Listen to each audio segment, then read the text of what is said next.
turn to two significant issues at the moment. One, ObamaCare. Obviously been a hell of a mess, the rollout. What do you make of that? And do you think they'll fix it? Well, I think for about 100 years, one of the political parties has always tried to get a safety net under people. And the other party hasn't. And now we have, which is an enormous accomplishment, and it started with glitches and problems. But I love to remind people that all of our national endeavors started out badly. World War II did not start well, or the Highway Act, or Social Security, or the Hoover Dam. And what happens is they get fixed by a Congress of both parties. And that's what should happen now. And if one party says no, then they should anticipate having the sick and the dying and the dead on their lawns. And in terms of the other issue, which is the power of the NRA over the gun debate and the apparent intransigence of Washington to do anything about that, what is the route through that? Well, first of all, I don't think the NRA is a villain. And I don't think that the people against the NRA are villains.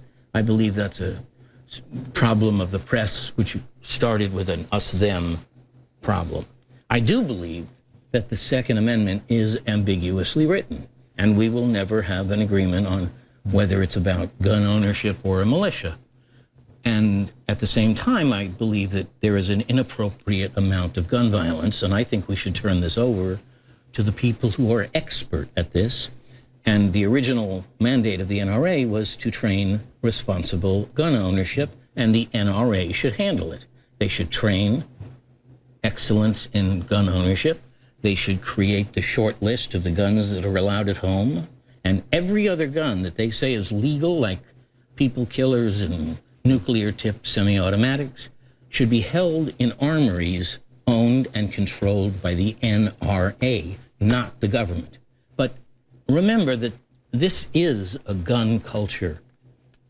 It's also a car culture. And no one with any brains would let someone untrained get behind the wheel of a car. And I think that that is the analogy that people should remember. The NRA should be thought of or think of themselves as heroes and take care of this problem.